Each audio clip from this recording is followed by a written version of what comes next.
Saudara-saudari, Bapak dan Ibu, rekan-rekan muda semuanya, anak-anak, Shalom Alaikum. Kalau ada orang yang mengatakan Tuhan Allah itu tidak mungkin dipahami, keliru. Tapi kalau ada orang yang mengatakan Tuhan Allah tidak mungkin dipahami sepenuh-penuhnya, itu benar. Loh, bedanya apa? Tuhan Allah memang tidak dapat dipahami sepenuh-penuhnya karena Allah adalah misteri. Nggak bisa kalau dipahami sepenuh-penuhnya, tapi memang bisa dipahami. Loh, kenapa Allah bisa dipahami? Karena ada dalam bahasa Latin revelatio. Revelatio dalam bahasa Indonesia wahyu. Apa artinya revelatio atau wahyu? Wahyu adalah penyingkapan diri Allah, atau dalam bahasa Jepang jelas dan gampang, wahyu adalah pemberitahuan dari Allah mengenai dua hal.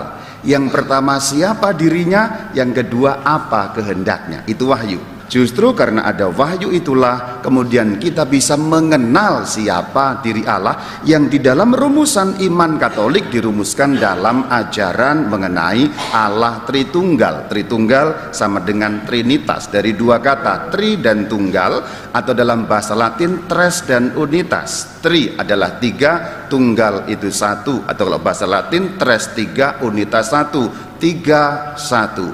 Bagaimana persisnya? Kalau kemudian dipahami pelan-pelan menggunakan ilmu Alkitab akan lebih mudah. Biasanya orang Katolik mengatakan, wah, Allah Tritunggal sulit dipahami, lebih sulit daripada memikirkan utang. Enggak begitu, lebih sulit memikirkan utang daripada Allah Tritunggal. Karena biasanya orang Katolik mencari penjelasannya salah jalan, atau bukan penjelasan yang sebagaimana dikehendaki atau diajarkan oleh gereja.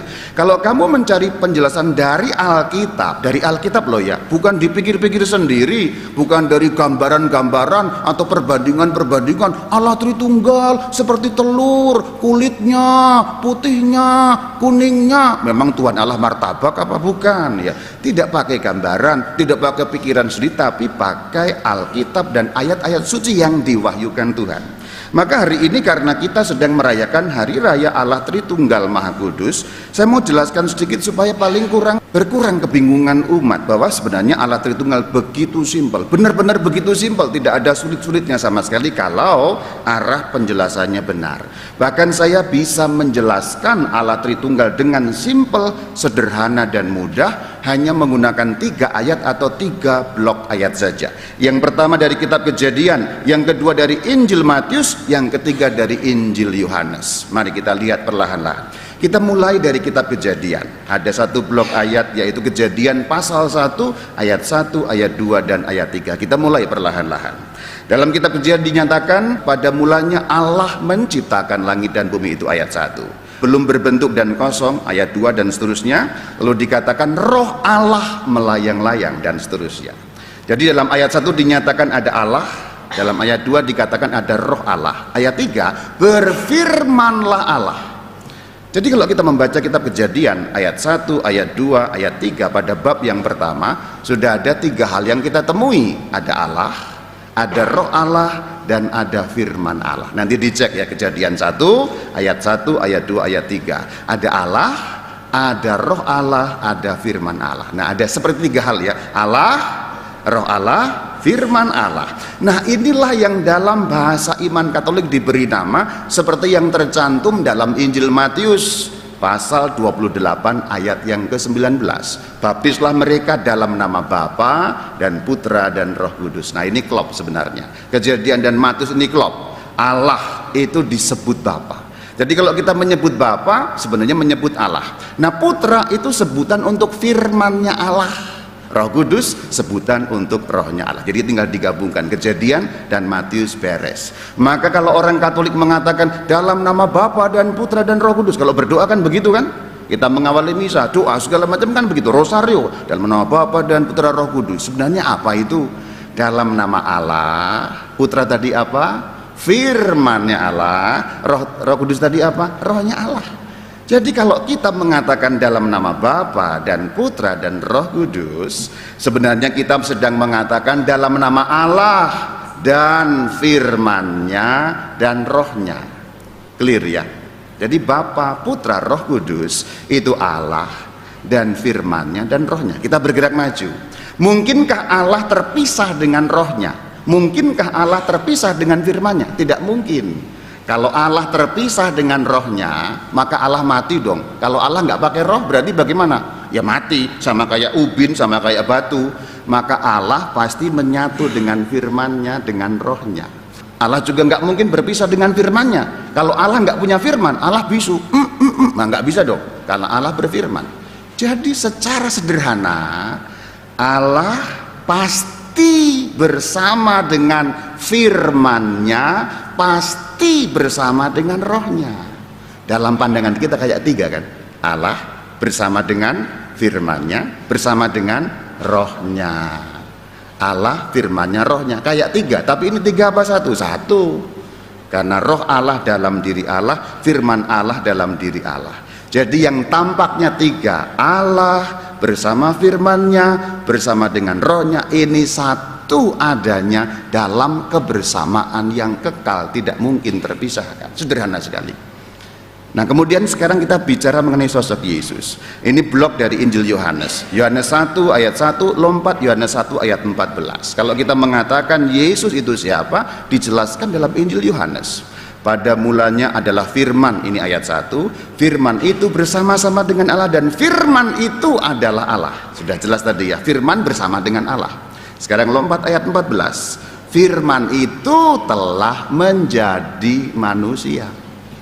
Jadi Yesus Kristus itu siapa? Firman Allah yang turun ke bumi. Yang turun bukan Allah langsung loh ya. Yang turun tuh firman-Nya. Allah tetap di surga, tapi firman-Nya turun. Perhatikan, seperti firman saya turun dari atas ke bawah ke kamu semua.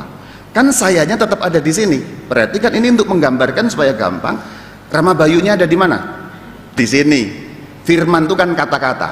Tapi kata-kata saya turun. Nah, ke sini, ke situ kan. Sana, kan gitu kan. Sana, di luar sana, bahkan sampai ke parkiran tukang somai di depan sana gitu.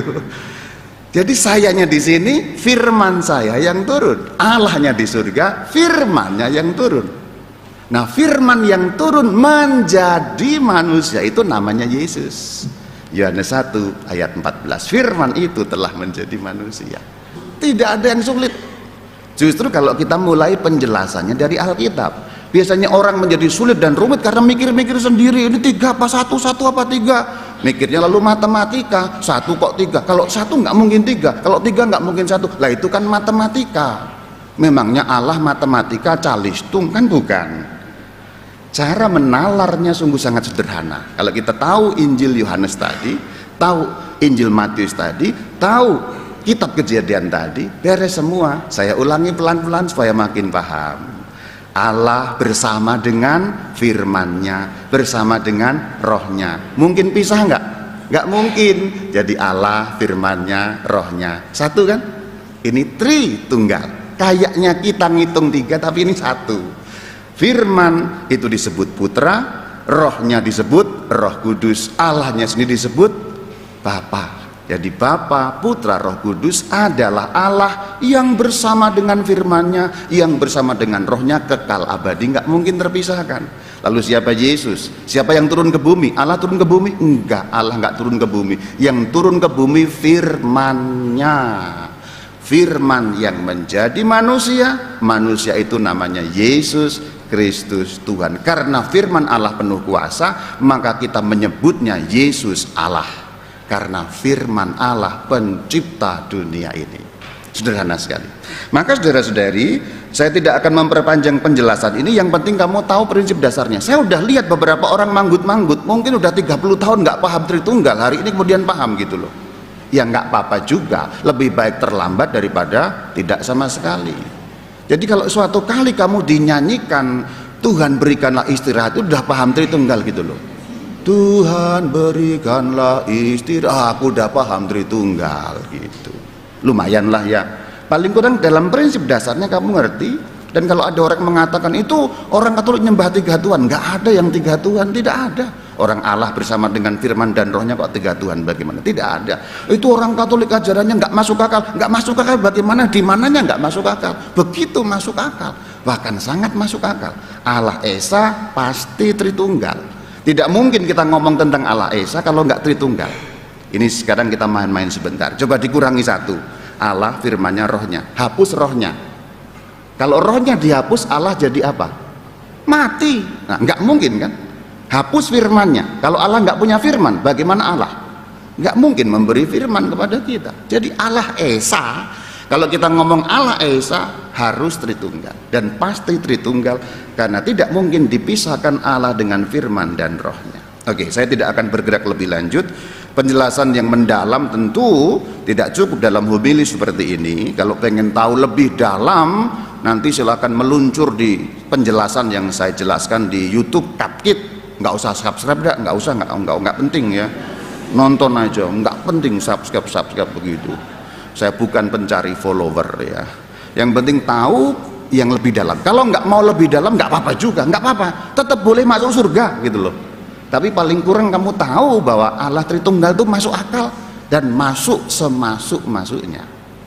Justru karena itulah Allah Tritunggal itu masuk akal dan semasuk-masuknya, justru karena nomor satu, roh yang memberi hidup. Tanpa ada Roh Kudus, manusia tidak hidup. Kita ingat homili waktu Pentakosta, sesuatu yang di luar diri kita yang memberi hidup. Jadi sebenarnya kalau kita ngomong Allah Tritunggal itu Allah yang memberi kamu hidup. So sweet sebenarnya.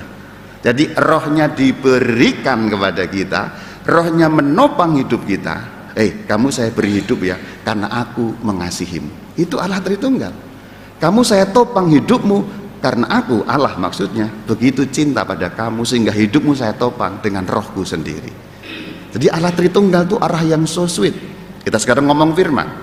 Kalau kita ngomong firman, firman kan memberi petunjuk. Petunjuk diberikan oleh firman Tuhan supaya apa? Supaya manusia tahu caranya bahagia.